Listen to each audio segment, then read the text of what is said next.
नमस्कार, आप देख रहे हैं राजपथ 24 न्यूज़ चैनल। एक बड़ी खबर आ रही देवास जिले से।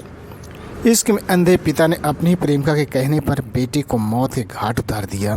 देवास जिले के बारउठा थाना क्षेत्र के ग्राम बंगरदा में 6 दिसंबर की शाम मिली 15 वर्षीय हरिओम की कंधे के नीचे से दोनों हाथ कटे हुए लाश के मामले में एसपी डॉक्टर शिवपाल दयाल ने प्रेस कॉन्फ्रेंस कर हत्याकांड का खुलासा कर दिया है।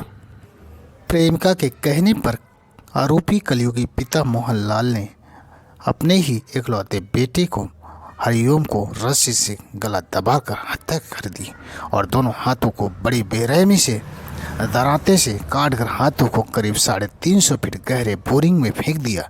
पुलिस ने आरोपी पिता मोहनलाल और उसकी 28 वर्षीय प्रेमिका आशा को गिरफ्तार कर लिया है।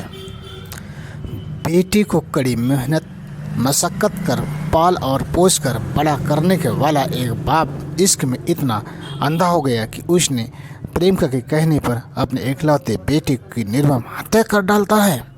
ये सुनकर रोंगटे खड़े हो जाते हैं। ये घटना देवास जिले के बारउठा थाना क्षेत्र के ग्राम बंगरदा में सामने आई है, जहां एक खेत के समीप झाड़ियों में 6 दिसंबर की शाम एक किशोर की लाश मिलने से खबर लगते ही इलाके में सनसनी फैल गई थी।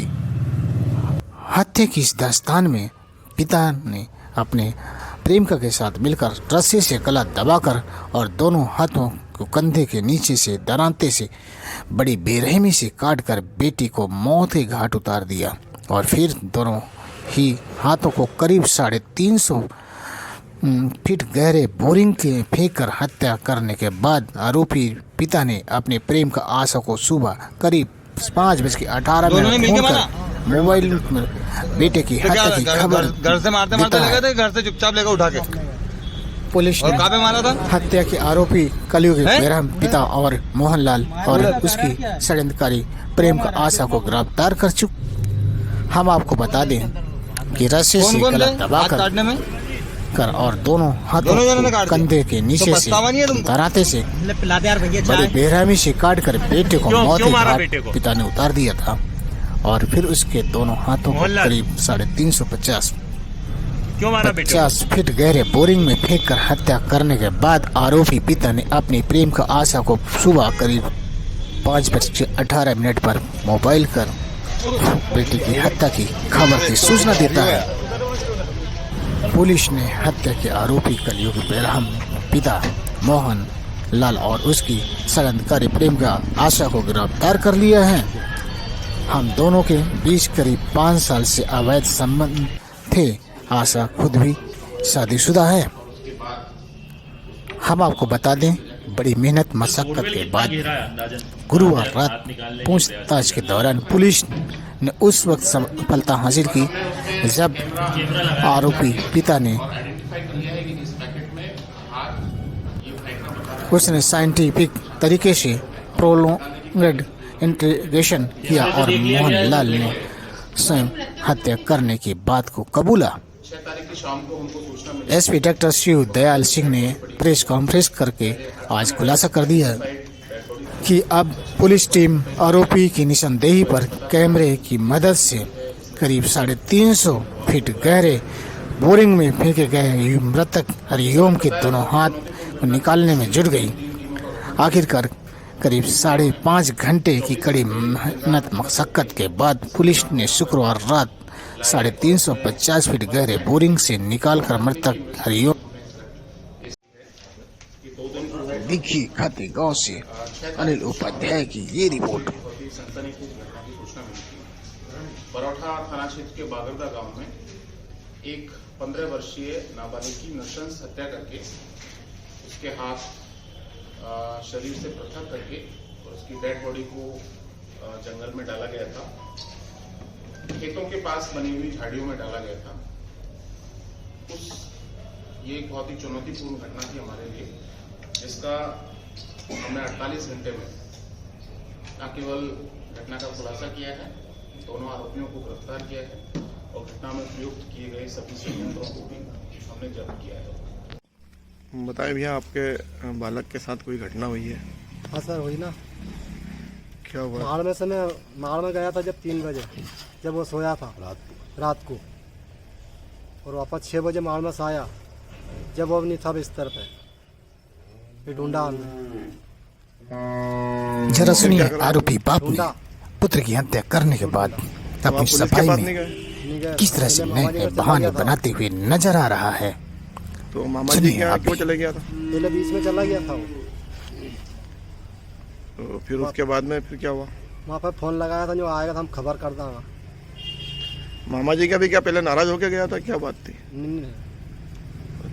नहीं चला गया था। फिर उसके बाद में क्या हुआ भैया? फिर मैं लेके आया नहीं वहाँ से अच्छा, मोटरसाइकिल से। और फिर अभी कल जब आपने ढूंढा नहीं मिला तो फिर बाद में फिर आपको कैसे सूचना प्राप्त हुई? मैं वो साइड में वहाँ की जगह पानी फेरता था खेती में, उसने देखा, उसने खबर करी कि जाके लाश पड़ी। तब से देखा मैंने, फिर पहचान लिया अपना लड़का है। क्या लगता है आपको, किसी पे शक है? क्या हुआ होगा आपके बालक के? अब सर किस पे बताएं सर? लगे झगड़ा है किससे अच्छी थी क्या? अभी तो कोई ताज़ा नहीं हुआ। पुराना भी नहीं। क्या नाम है भाई साहब आपका? मोहन जांच पड़ताल करी है। अभी क्या निवेदन करना चाहेंगे आप पुलिस से? जांच पड़ताल चाहिए हमको। क्या बताऊं, क्यों ये घटना इसके साथ हमको तलाशी चाहिए इसकी पूरी। उसने खुद ने अपने ही बेटे की हत्या इसलिए कर दी कि उसके किसी पड़ोस में रहने वाली उसकी चचेरे भाई की वाइफ से अवैध संबंध थे। अवैध संबंधों को लेकर यह हत्या की गई। इसमें अब दोनों आरोपी सलाखों के पीछे अपनी जिंदगी काट रहे हैं। इन लोगों को अवैध आपत्तिजनक स्थिति में देख लिया था और इसी को लेकर महिला लगातार दबाव बना रही थी। 2 तारीख को उसने देखा था। 2 तारीख से लेकर 5 तारीख तक लगातार महिला ये दबाव बना रही थी कि या तो इसको जिसको पता चला है उसको आप रास्ते से हटा दो, नहीं तो मैं खुद अपनी जान दे दूंगी। इसी दबाव में आकर आरोपी मोहनलाल ने अपने खुद के बेटे की हत्या कर दी। सर, एक 15 वर्षीय हरिओम की जो है बांगरदा में निर्मम हत्या कर दी गई थी। क्या पूरा मामला है और पुलिस ने हत्याकांड का आज खुलासा किया है? देखिए, बरौठा थाना क्षेत्र के बागरदा गांव में 6 तारीख की शाम को एक 15 वर्षीय बालक की जो डेड बॉडी मिली थी उसमें पुलिस ने आज खुलासा किया है। इसमें जो बालक का जो पिताजी थे, जो फादर था, उसने अपने अवैध संबंधों को छुपाने के लिए उसकी हत्या की थी। हत्या में प्रयुक्त हथियार और रस्सी जो काम में ली गई थी दोनों को जब्त किया है। इसमें अपने अवैध संबंध उसके जिससे थे उस महिला को भी हमने गिरफ्तार किया। दोनों को आरोपी बना के आज माननीय न्यायालय में पेश किया जा रहा है। सर, आरोपी पिता ने जो है बेटे को कैसे और कहां ले जाकर हत्या को अंजाम दिया है? ये घर से पानी देने के बहाने खेत पर बने हुए एक आवास में लेकर गया था। वहां पर इसकी गला दबाकर हत्या की। इसके दोनों हाथों को भी चॉप ऑफ किया और उसके बाद इसको बॉडी को डिस्पोज ऑफ किया झाड़ियों में। वहां से हमने बॉडी को रिकवर किया। उसके दोनों जो हथियार जो प्रयोग किए गए थे उनको भी पहले जिंदा हालत में सर हाथ काटे गए थे। जी, इसमें वो बच्चा ओवर पावर नहीं कर पाया इसको, इसलिए उसके हाथों को काटा। अच्छा, हाथों का कोई सुराग अभी तक लग पाया? खेत पर ही बने एक बोरवेल में इसने दोनों जो अंग थे उनको डाला है। हमने उनको आइडेंटिफाई कर लिया है, कैमरे के द्वारा देखा गया है और अभी उनको निकाले जाने की कार्रवाई चल रही है। आरोपी तक कैसे पहुंचे थे? दोनों आरोपियों से हमने पूछताछ की, लगातार 24 घंटे से ज़्यादा की पूछताछ में, और साइंटिफिक एविडेंसेस, उनकी कॉल डिटेल्स और अन्य जो वैज्ञानिक तरीके हैं उसके आधार पर हमने इन्वेस्टिगेशन किया, उन दोनों को इंटरोगेट किया और उसके आधार पर हम इस निष्कर्ष तक पहुंचे कि दोनों लोग आरोपी हैं। प्रेमिका को किन धाराओं में आरोपी बनाया सर? देखिए, एक तो षड्यंत्र करने और उसका सहयोग देने के लिए उसको भी आरोपी बनाया गया। सर, हाथ पुलिस बरामद कर पाई या नहीं? कैमरे में दिखाई दे गए हैं। अब दोनों इनको हम लोग, अभी प्रक्रिया चल रही है, इसमें थोड़ा वक्त लगेगा, 1-2 दिन में इनको। कितना गहरा है सर बोरवेल? लगभग 300 से 350 फीट उसकी गहराई बताई जा रही है मालिक के द्वारा। हम लोग उसको खुदाई चालू कर। कैसे देखा गया सर हाथों को? कैमरे के द्वारा। सर, पुलिस कैसे कॉन्फिडेंट हुई कि मृतक को मारने का रीजन यही है? देखिए, हमारी जो वैज्ञानिक तकनीकी होती हैं, जो टेक्निकल इनपुट्स हमको मिलते हैं, जो CDRs हम प्राप्त करते हैं, जो CCTV फुटेज प्राप्त करते हैं, उन सबको जब एक साथ रखा जाता है उसके बाद हम लोग इस निष्कर्ष पर पहुंचते हैं कि हमारी इन्वेस्टिगेशन की सुई किधर जाएगी। 3-4 टीमें हमने डेडिकेटेड बनाई थी, जिसमें साइबर सेल, हमारी फॉरेंसिक्स की टीम थी, सब लोग थे और दिन रात लोगों ने मेहनत की। उसके बाद में हम इस निष्कर्ष पर पहुंचे कि किस तरह से हत्या को अंजाम दिया गया होगा और फिर उनसे लगातार प्रोलॉन्ग्ड हमने पूछताछ की, दिन रात उनसे पूछताछ की। इसके बाद हम इसका खुलासा कर पाए। ठीक, thank you so much. Thank you.